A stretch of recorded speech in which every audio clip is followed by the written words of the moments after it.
What's up, y'all? Saturday morning rant.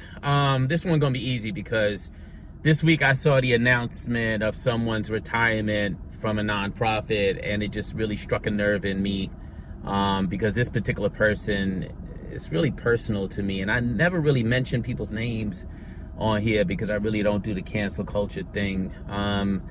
But this is personal.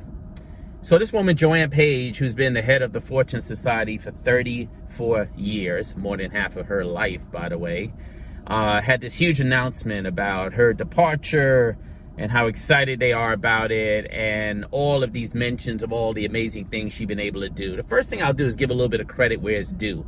There's a lot of skills I have now that help me to run my company that I got from this woman. And that's the end of the compliments. This woman, when I worked for her, was insidious. Like the way she talked about the young black and brown people that she served and what they deserved was just disgusting and quite different from the way she shows up publicly. And the organization's run by a very small clique, 3 to 4 people, who make all the decisions, even if they have an executive team that's much larger. That is, say, 22 people when I was there, probably a lot larger now. When I was there, I met them with a $10 million budget, helped to rebrand the agency, launch the David Rothenberg Center for Public Policy, grow the organization to double the size before I left. And now it's almost triple the size of that. I think they're at 50 to 60 million. And at the same time, what really bothers me about the organization was not just that she's this mean-spirited, woman who is raising money on the backs of black and brown people and pretending like she cares. That's pretty typical for most nonprofits, particularly over the last few decades. But it's the way I departed and the way she treated me when I did. When I told her that I was leaving, she all but said, "I'm paying you well. What do you mean you're leaving?" Like, black people don't just leave her employ because she pays them so well.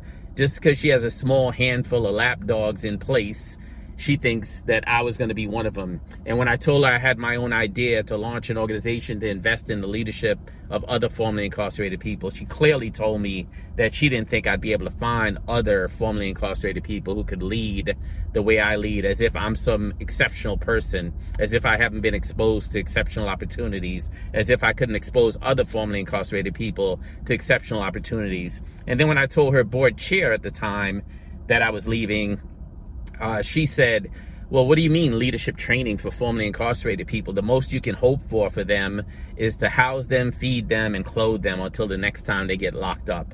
And that shouldn't have surprised me, because that really is the model, at least on the executive level, of that particular organization.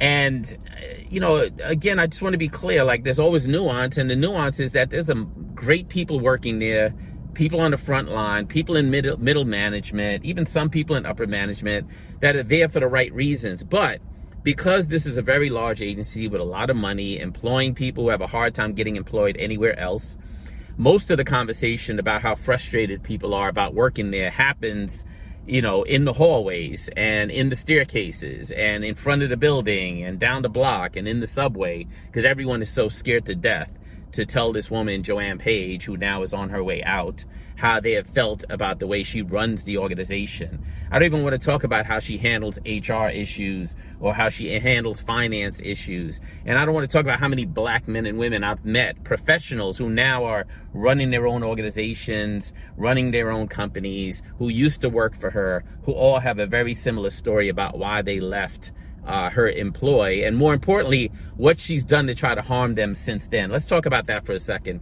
I now run a company that does relatively well. I employ formerly incarcerated people as grant managers, as folks who work on social media, comms, marketing, and so on.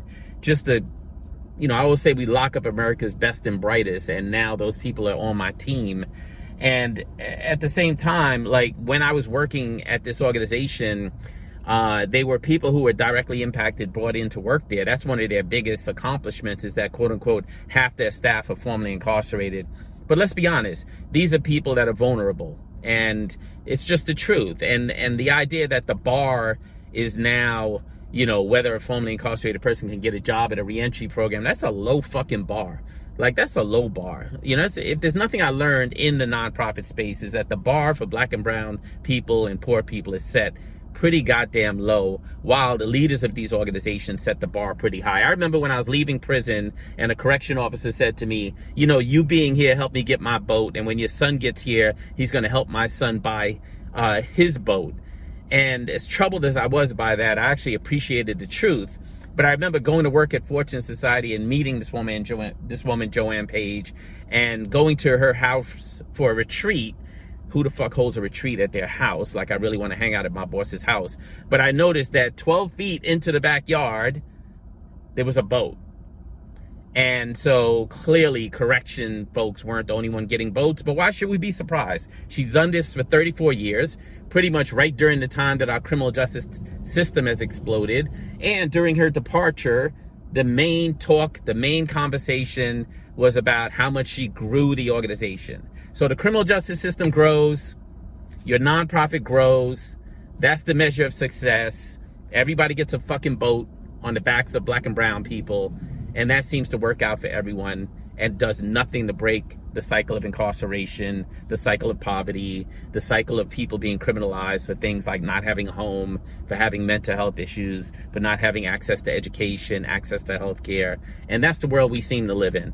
And we all seem to be okay with that. And because now these nonprofits have grown to be these behemoths, instead of community-based organizations that are small, boutique, and able to actually meet the need and led by people who are most impacted by these issues, because people closest to the problem are often closest to the solution. No, the question is, can we scale every goddamn thing? So our prisons scale, so do nonprofits. Everybody claps, everyone goes home, everyone feels good about it. And now that these organizations employ formerly incarcerated people, for better or for worse, they've become part of that system because this is their way of surviving. And except every time one of us survives, hundreds, if not thousands of us don't make it. And that seems really fucked up to me.